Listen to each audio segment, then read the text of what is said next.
ایام نہر میں یعنی 3 دن جو ہیں 10, 11, 12 ذوالحجہ، اس میں حدیث میں آتا ہے کہ کوئی عبادت اللہ کو اتنی محبوب نہیں جتنا خون بہانا یعنی قربانی کرنا. تو یہ بڑی عظیم عبادت ہے اور چلی آ رہی ہے حضرت آدم علیہ السلام کے وقت سے. حضرت آدم علیہ السلام کے بیٹوں نے بھی قربانی کی تھی، اس کا ذکر قرآن کریم میں ہے. اور اس کے بعد تمام انبیاء کرام کی شریعتوں میں قربانی کسی نہ کسی صورت میں موجود رہی ہے، اور نبی کریم سرور عالم صلی اللہ علیہ وسلم کی شریعت میں یہ 3 دن قربانی کے لیے مخصوص فرمائے گئے. آج اس کے بارے میں کچھ غلط فہمیاں لوگوں کے دلوں میں کچھ پیدا ہو رہی ہیں اور کچھ پیدا کی جا رہی ہیں.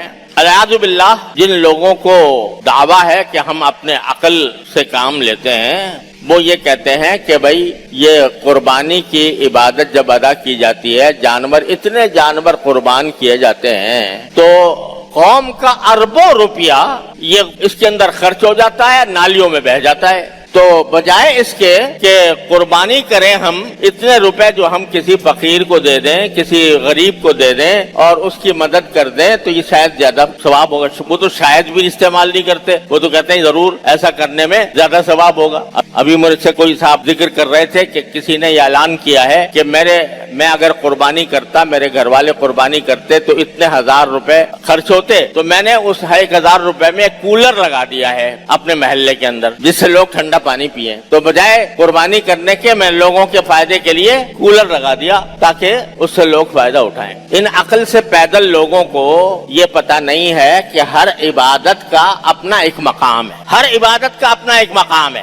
نماز، کوئی شخص کہے کہ بھئی نماز میں میرے 15 منٹ خرچ ہوتے ہیں تو یہ 15 منٹ میں جا کے مریضوں کی عیادت کر لیا کروں گا بجائے نماز پڑھنے کے، مریضوں کی تیمارداری کر لیا کروں گا تو فائدہ ہوگا. تو یہ حماقت ہوگی نہیں ہوگی کہ آدمی وہ جو کام جس وقت میرے مولا نے فرض کیا ہے اس کو ادا کرنا یہی بندگی ہے. اور قربانی کا فلسفہ ہی یہ ہے، قربانی کا سارا فلسفہ ہی یہ ہے کہ آدمی اللہ تبارک و تعالیٰ کے حکم کے آگے سر جھکا کر اپنے سارے مفادات کو قربان کر دے. جو قربانی کس کی یاد میں ہو رہی ہے بھائی؟ سب مسلمان جانتے ہیں کس کی یاد میں، حضرت ابراہیم علیہ السلام اور حضرت اسماعیل علیہ السلام. اب اچانک ابراہیم علیہ السلام کو حکم آ جاتا ہے کہ اپنے پیارے چہیتے بیٹے کو قربان کر دو، ذبح کر دو. پلٹ کے ابراہیم علیہ السلام نے یہ نہیں پوچھا یا اللہ میاں یہ میرے بیٹے نے کیا قصور کیا ہے، نابالغ بچہ ہے. نابالغ بچہ جو ہوتا ہے وہ تو جہاد کی حالت میں بھی، جنگ کی حالت میں بھی اس کو مارنا جائز نہیں ہے.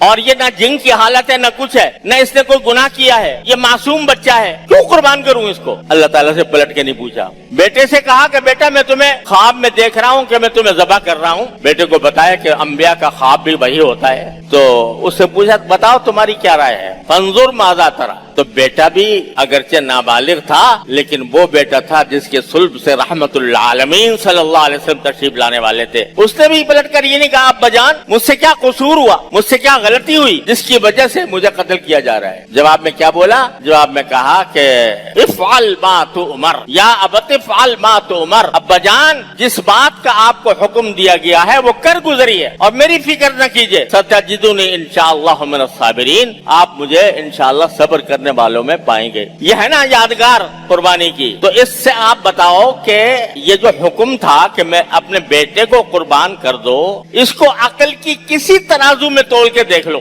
اس کا کوئی تعلق عقل سے سمجھ میں آتا ہے؟ باپ اپنے بیٹے کو مارے، ایسے بیٹے کو نابالغ ہے، ایسے بیٹے کو جو بے قصور ہے، اور خود اپنے ہاتھ سے ذبح کرے بیٹے کو، کوئی عقل میں آتی ہے کوئی بات؟ لیکن پیغمبر تھے تو انہوں نے کہا جی عقل بقل کچھ نہیں ہے ہماری، اصل بات تو میرے مالک کا حکم ہے، لہذا لٹا دیا. فلما اسلم وتلہ للجبین، دونوں اللہ کے حکم کے آگے جھک گئے اور باپ نے بیٹے کو پیشانی کے بل لٹا دیا. خاص طور پہ قرآن نے ذکر کیا کہ پیشانی کے بل لٹایا، یعنی الٹا. کیوں؟ تاکہ میں باپ ہوں، کہیں جب چھری چلاؤں اس کے اوپر اس کا معصوم چہرہ میرے سامنے آئے تو کہیں میری چھری رک نہ جائے، تو الٹا لٹایا. یہی آزمائش تھی. اللہ تبارک و تعالیٰ نے فرمایا کہ تم نے خواب پورا کر دیا،